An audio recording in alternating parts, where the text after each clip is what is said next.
мутахассисони ҷавон ки касби омӯзгориро хатм намуданду аз рӯи дархост ба ҷои кории худ нарафтанд, нисбаташон чораҳои қонунӣ андешида шавад. маблағе ки давлат барои онҳо барои таҳсилашон пардохт карда буд, бозпас рӯёнида шавад, таъкид намуд раиси вилояти Соғд Раҷабой Аҳмадзода ҳангоми баргузории машварати августии соҳаи маорифи вилоят, ки субҳи имрӯз санаи 20 август дар кохи рӯдакии шаҳри Хуҷанд бо иштироки муовини аввали вазири маориф ва илми ҷумҳурии Тоҷикистон баргузор гардид. таъкид карда шуд ки имрӯз ҳамагӣ 65.9% мутахассисони ҷавон ба мактабҳои шаҳру ноҳияҳои вилоят ҳозир шуданду халос. дар шаҳру ноҳияҳои Бӯстон 26.7%, Масчо 50.8%, Конибодон 61.7%, Бобоҷон Ғафуров Хуҷанд 63.2%, Шаҳристон 64.5% ва Панҷакел 65.1% ҳозиршавии мутахассисони ҷавон ба ҷои кор аз нишондиҳандаҳои миёнаи вилоят паст мебошад. раёсати маориф, мақомоти иҷроии ҳокимияти давлатии шаҳру ноҳияҳо, роҳбарони мактабҳои олӣ ва миёнии касбӣ омӯзгоронро зарур аст ки тибқи роҳат ва ҷойҳои кор ҳозиршавии мутахассисони ҷавонро зери назорати қатъӣ қарор дода, нисбати мутахассисони ҷавоне ки ба ҷои кор бесабаб ҳозир намешаванд, тибқи қонунҳои амалкунанда барои баргардондани маблағи таҳсил ба буҷети давлат чораандешӣ карда шавад. маҳз аз ҳисоби саривақт ба ҷои кори ҳозир нашудани мутахассисони ҷавон аз рӯи дархост дар мактабҳои ҳудуди вилоят норасоии кадр мавҷуд мебошад. раиси вилояти Соғд Раҷабой Аҳмадзода таъкид намуд ки имрӯз соҳаи маорифи вилояти Соғд ба беш аз 700 нафар омӯзгорони фанҳои гуногун эҳтиёҷ дорад. барои ба ҷои кори ҳозир шудани мутахассисони ҷавон корбариро саривақт ба анҷом расонида, ин гурӯҳро бо манзили истиқоматӣ ва ё хонаи хизматӣ таъмин намоянд ки шароити онҳо хуб бояд бошад ва ин супориши раиси вилояти Соғд ба масъулин буд то норасоии кадрҳо дар соҳаи маориф бартараф карда шавад.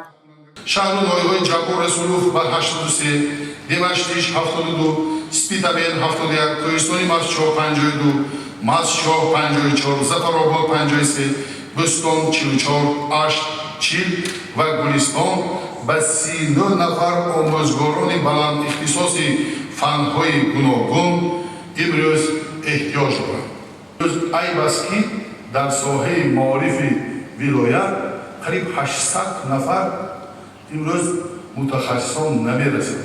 дар ин ҷо муовинони раисони шаҳру ноҳияҳо ҳузур доридон, соҳаи сарпарасти соҳаи маориф ҳаститон, муҳтарам Зайнули Азими муовини раиси вилоят, ҳоло ҳам вақт ҳаст мо бояд хаткунандагоне ки имрӯз дар шаҳри Душанбе ё шаҳри Хуҷанд вилояти Суд дар дигар муассисаҳои таҳсилоти олӣ имрӯз бо қуввати президентӣ хат карданд, бояд омада дар шаҳру навоҳии вилоят ки имрӯз рохат доранд, ҳатман бояд кору фаъолият кунанд ва барои тарбияи насли наврас саҳми арзандаи худро гузоранд. агар мову шумо имрӯз талаб накунем, дастуру супоришҳои ҷаноби олиро дар амал татбиқ накунем, кӣ мекунад? дар машварати августии соҳаи маорифи вилояти Соғд раиси вилоят Раҷабой Аҳмадзода ин соҳаро пурра мавриди таҳлил ва баррасӣ қарор дод. вай ба масъулини соҳаи маорифи вилоят таъкид намуд ки бештар на ба муваффақиятҳо, балки ба камбудиҳо таваҷҷӯҳро зоҳир намоянд то мушкилот саривақт ҳалли худро пайдо намояду соҳа рушд кунад. маҳз аз ҳисоби камтаваҷҷӯҳии мутахассисону роҳбарони ин ниҳод давоми танҳо 8 моҳи охир 63 ҳолати таълими ғайридинӣ ба қайд гирифта шудааст ки ин рақам боиси ташвиш ва нигаронии раиси вилояти Соғд Раҷабой Аҳмадзода гардидааст, зеро ин таълимотҳо шуъури насли наврасро тағйир медиҳаду тарбияро вайрон мекунад. боиси таассуф аст ки новбаста аз гузарондани чорабиниҳои фаҳмонадигӣ ва таблиғотӣ аз ҷониби мақомоти ҳифзи ҳуқуқ дар байни аҳолӣ то ҳол шомилшавии наврасону ҷавонон ба ҳизбу ҳаракатҳои иртиҷоии динӣ ва гурӯҳҳои экстремистӣ аз ҷумла давлати исломӣ, Ансуруллоҳ, Толибон, Салафия имрӯз ба назар мерасад. дар натиҷаи роҳандозии чорабиниҳои оперативӣ дар шаҳру ноҳияи Хуҷанд, Истаравшан, Спитабен ва Ашт ячейкаи хуфтаи салафия давлати исломӣ ансуруллоҳ ва ҳизби наҳзади ислом ки тариқи пинҳонӣ ва ташвиқ ҷалб омӯзиши таълимоти ғайриқонунии динӣ аз худкунӣ тарзу усули ҷалбкунӣ мақсади ба қад расондани кормандони сохторҳои қудратӣ давлатӣ машғул мебошанд ошкор ва дастгир карда шуданд. имрӯз дар шаҳри хуҷанд истаравшан конибодон шаҳрвандои ноогоҳро ки дар назди шахсони ифротӣ таълими ғайриқонунӣ динӣ гирифтанд бо истифода аз минбари масҷидҳо ва сомонаҳои интернетӣ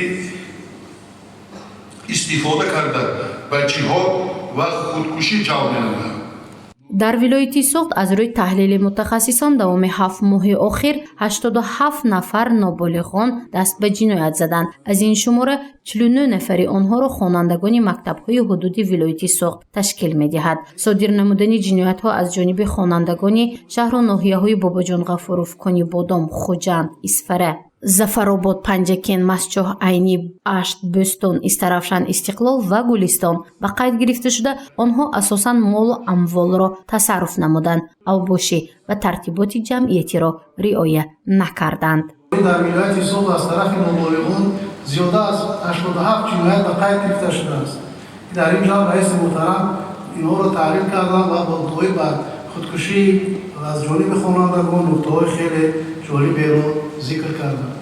ҳозирини муҳтарам, дар гузориши раиси муҳтарам доир ба таълимоти ғайридинӣ нуқтаҳои хеле хуб муфассал таъкид шуданд. биёед якбор ҳушёрии зиракие ки мо дорем ва аз ҷониби ҳукумати мамлакат пешвои муаззами миллат ҳамеша таъкид мекардад, ӯро як бори дигар таҳлил кунем. имрӯз аз ҳама бештар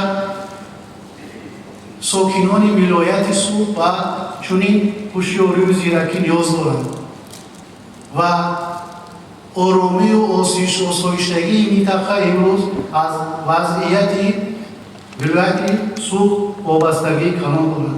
барои ҳамин аз ҳамаи шумо омӯзгорони муҳтарам ман эҳтиромона хоҳиш менамоям роҳбарони муассисаҳо, мудирони шӯъбаҳои маориф ки дар ин самт корро боз ҳам беҳтару хубтар ба роҳ монем. соли таҳсили 2020-2021 дар вилояти Суғд 941 мактабҳои таҳсилоти умумӣ фаъолият кард ки дар онҳо 565231 нафар ба таҳсил фаро гирифта шуданд ки ин рақамҳо нисбат ба ҳамин давраи соли гузашта 12 мактаб зиёд гардидааст. ҳамчунин шумораи хонандагон низ беш аз 17 000 зиёдтар ба қайд гирифта шудааст. ба ин теъдоди хонандагон беш аз 40 000 нафар омӯзгорон таълиму тарбия доданд. мавзӯъҳои дигари машварати августии соҳаи маорифи вилояти Суғдро дар нашрҳои минбаъда мавриди таҳлил қарор хоҳем дод. гузориши Мафнун Шукурова, Наимҷон Айюбов барои барномаи иттилооти Хабар.